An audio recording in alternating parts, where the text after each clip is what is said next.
m'étais promis de ne plus faire ce genre de vidéo parce que souvent quand tu veux aider les gens, après c'est toi qui te retrouves dans les problèmes parce que tu veux être généreuse. Aujourd'hui je me sentais pas bien, je suis partie à l'hôpital. Et à l'hôpital, je suis passée faire un coucou à une de mes collègues qui est au service social et il y a une jeune femme qui est arrivée avec une ordonnance de 3 000 francs qu'elle n'arrivait pas à payer. Et quand ma collègue m'a un peu expliqué l'histoire, j'étais un peu touchée. Donc on essayait de voir comment l'aider et tout.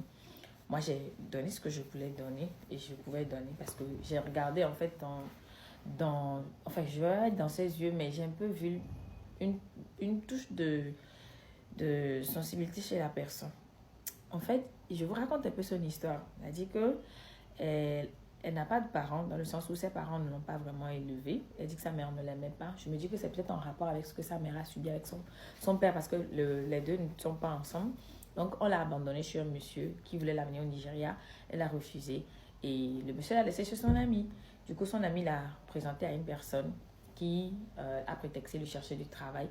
Il ne lui a pas cherché du travail et, au contraire, a voulu sortir avec elle. Dans ça, elle a eu 2 enfants, dont un est SS, c'est-à-dire qu'elle-même, elle est porteuse du gène drépanocytaire.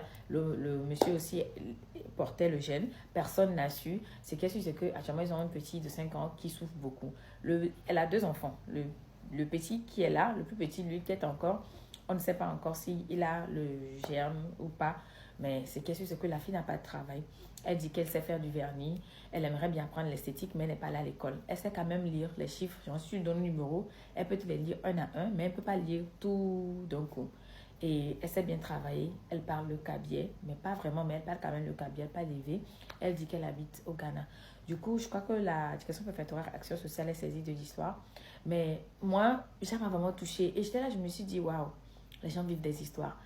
En fait, je réfléchissais, je me suis dit, mais est-ce qu'il y aura quelqu'un qui aura envie d'aider cette jeune femme-là? Parce que si vous la voyez, laissons les blagues, elle est tellement belle. Genre, même malgré sa situation qui est assez précaire, elle est vraiment belle en fait.